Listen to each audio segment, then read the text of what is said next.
محروسة بسيف شاطر وسيف حارس عليك يمين، ومن فوق السما السابع حميكي رب العالمين، من الضالين ومن الخاينين ومن خلق.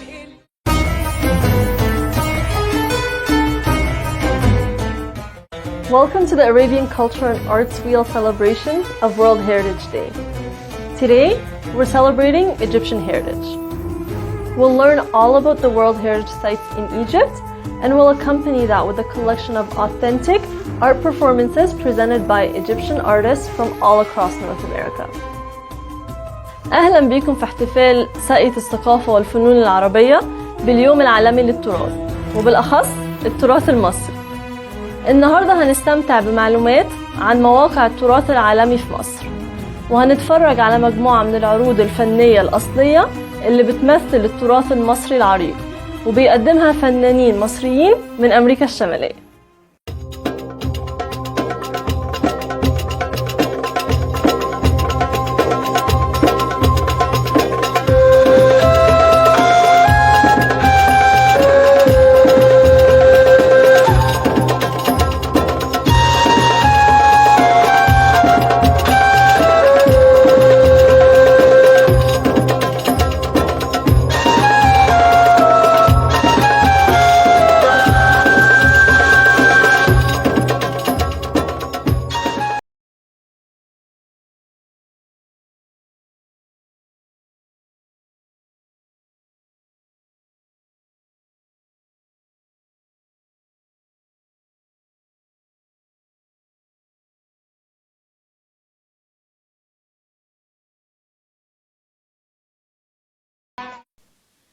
So I'm pleased to have Mr. Mohammed Al-Hadri join us today from Toronto, Ontario in celebration of World Heritage Day. Hi, Mohammed, how are you?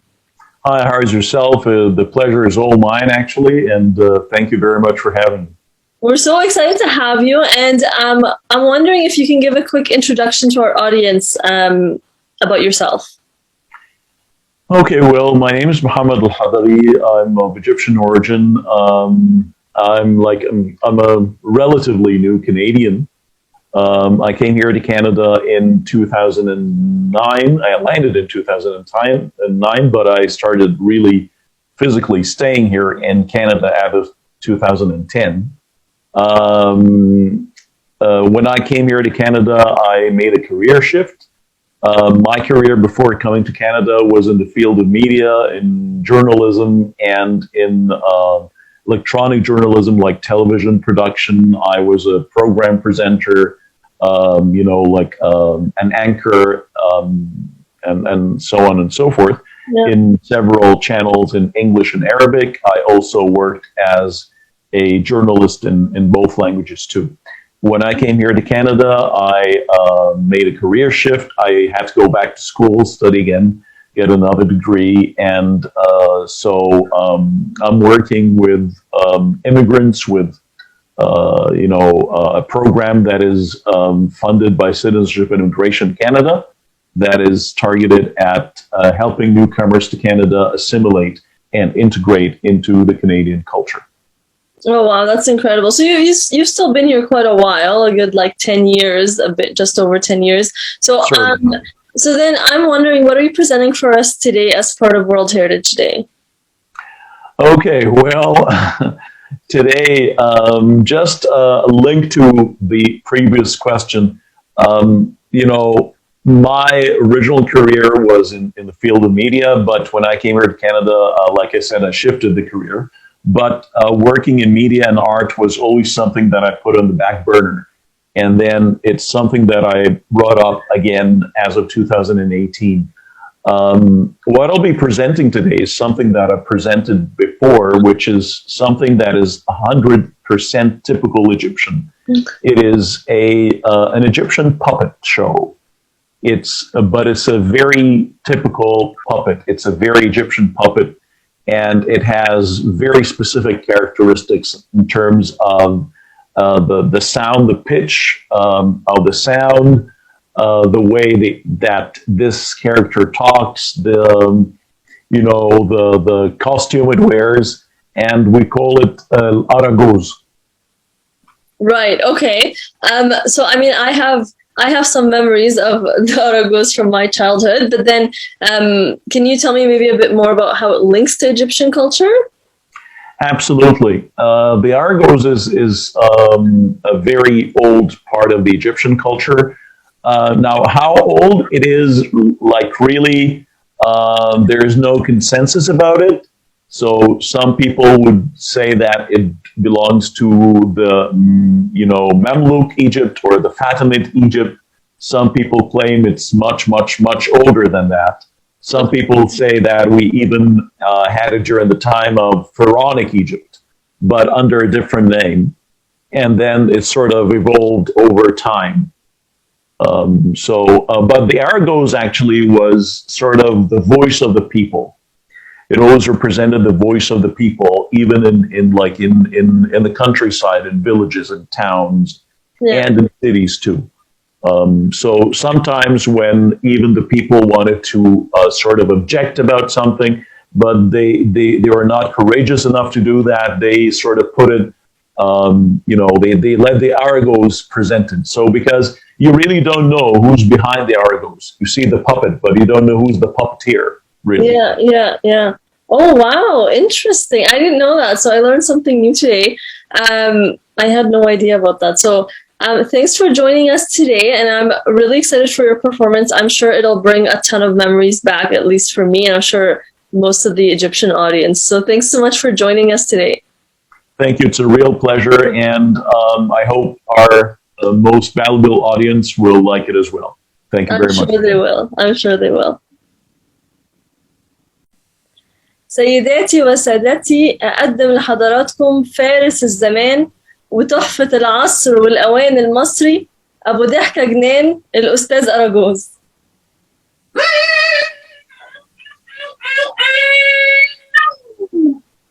صباح الفل يا سيدي الكل، ومساء النور على النور، يجعل أيامكم هنا وسرور. أهلا أستاذ أراجوز.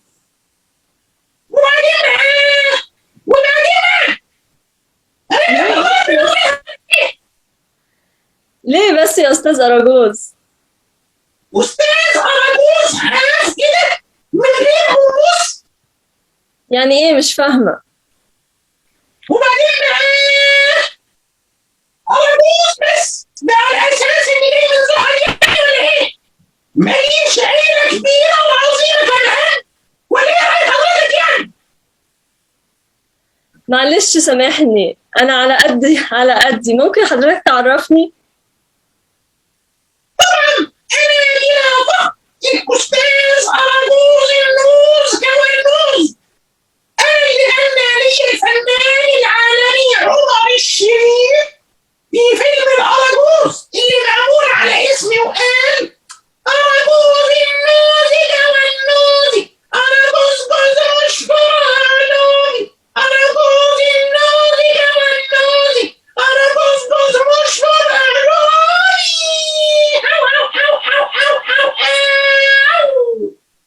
الله، ده حلو قوي. حلو بس ده مش هينفع، يلا قولي معايا أراجوز النوزي كوالنوزي، أراجوز جوز مشهور علومي، يلا. أراجوز النوزي كوالنوزي، أراجوز جوز مشفر أعلوزي. ايه يا بنتي؟ اهدى يا بنتي، انت عاوزه ظبط زوايا ولا ايه؟ وبعدين معاكي بقى إيه تاني؟ في إيه؟ مش عارفه تغني؟ يلا قولي معايا تاني يوم. أراجوز النوزي كوالنوزي، أراجوز جوز مشهور علومي. أو. طب ما أنا لسه مغنية أهو. لا طبعا انت قلتي أراجوز النوزي كوالنوزي، أراجوز مشهور علومي، وده غلط. مش أنت اللي لسه قايل كده؟ ايوه انا اقول أراجوز النوزي كوالنوزي، أراجوز مشهور علومي زي ما انا عاوز، علشان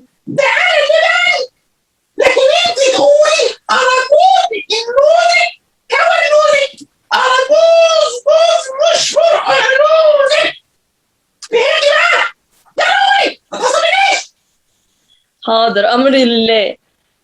أراجوزك النوزك كونوزك، أراجوز جوز مش فرقع علوزك. ايوه كده، تبقي شاطره خالص خالص. ايوه كده. طب المهم يا أستاذ أراجوز، حضرتك بقالك كتير في كندا؟ او او او او او او او ياه، ده انت غلبانه قوي، غلبانه خالص، ومعلوماتك على قدك. بقالي كتير في كندا يا بنتي، ده اسره كوالوز باشا دي هي من المؤسسين لكندا. إزاي كده؟ أنا معلوماتي بتقول إنها تأسست سنة 1867 على إيد الإنجليز والفرنسويين. او او او او او يا عيني على الاجيال الجديده ودهنها. 1867 ايه يا بنتي؟ ايه يا بنتي؟ دي كانت من تأسيس الاسكندر الأكبر المقدوني قبل الميلاد. إزاي كده؟ أيوة، وهثبت لك. هو مين بقى يا شاطر؟ قولي لي أول رئيس وزراء لكندا. قولي لي كده بقى يا شاطرة. على حسب معلوماتي هو سير جون ألكسندر ماكدونالد. طيب أديك قلتيها أهو بعظمة لسانك. أمال اللي على ده إزاي؟ مش فاهمة إيه العلاقة. سهلة. ألكسندر يعني اسكندر، مش كده؟ صح. ولما هو صحيح، ولما هو صح يا فلفة، بتطلبي وتاخدي بنتي معايا في الكلام ليه؟ ليه؟ طب ألكسندر هي اسكندر وفهمناها، إيه بقى علاقة ماكدونالد بالموضوع؟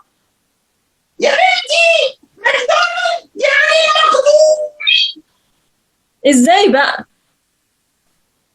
ماك هي ماك، ودوني هي دوني، يبقى مقدوني هي ماكدونالد. مجرد فرق ترجمة علشان الخواجات اللي زي حضرتك ما بيعرفوش يقولوا زي كده. انت بقى ولا ما فهمتيش ولا ما فهمتيش؟ خلاص فهمت، غريبة بس برضو منك نتعلم. يا بنتي مصر معلمة في كل حتة في كندا، يعني مش بس أول رئيس وزراء كان اسكندراني، دي كمان العاصمة أصلها مصري. إزاي؟ لا بقى كده وسعت قوي. هي إيه اللي وسعوا بيها؟ هي فستانة تلمسيه. هي عاصمة كندا اسمها إيه يا شاطرة؟ أوتوا. العضوة دي أصلها يا ستي إتاوة. يا سلام. وحياة عبد السلام، أصل زمان المدينة دي كان فيها ناس مؤمنين كانوا بياخدوا من السكان إتاوة لحد ما جه أراجوز سينيور جدي. أراجوز سينيور ده كان جدي، فجدي أراجوز سينيور لما جه خلص المدينة دي من الحرامية، وطبعا مش محتاج أقول لك المعلومة القديمة جدا. عارف المعلومة القديمة جدا اللي كل الناس عارفاها ولا مش عارفاها؟ لا معرفهاش، قولي. إن كندا أصلها كندا، لأن فكرة تأسيسها جت لاسكندر المقدوني وهو بيشرب كاريكة بن محود. أكيد. طب وإيه كمان؟ مش بس أسماء مصرية، حتى كمان أسماء العيال. بص أنا معاك، بقيت بصدق أي حاجة. إيه بقى علاقة مصر بالأعياد الكندية؟ إيه العيد اللي في آخر شهر أكتوبر والولاد بيلبسوا فيه ملابس تنكرية ويلفوا ياخدوا شوكولاتة وحلويات بالبيوت؟ الهالوين. الهالوين دي أصلها مصري. لا بقى معلش. افهمي بقى ويبقاش مخك كدوز وتخين كده. شوفي يا ستي ولا سيدك إلا أنا. زمان جدتي جراند عرجوزة كانت طيبة موت وكل الولاد يحبوها، وكانت دايما لما الشتاء يبتدي تحب توزع لهم حلويات على الأطفال، وكمان بتعمل لهم وشوش تضحك، وكانت دايما تقول لهم تعالوا يا حلوين. بس طبعا الخواجات ما بيعرفوش يقولوا حرف الحاء فنطقوها هالوين. هالوين هي اصلا حلوين. فهمتي بقى ولا ما ايوه فهمتيش؟ ايوه ايوه ايوه، حتى كلمة فول يعني مغفل اصلها من كلمة فول، لان اللي بياكل فول مخه بيقفل. والمفروض ان انا اضحك يعني؟ المفروض ان انا اضحك ولا عايز؟ ولا عايز يعني؟ ايه التخريف ده؟ ايه التخريف ده؟ انهي الحوار فورا. انهي الحوار. ده انا ما يشرفنيش ان اتكلم مع واحده قلاشة وهجاصه زيك. لا لا لا، ما يخلصنيش زعلك في يوم التراث المصري يا اراجوز، معلش حقك عليا.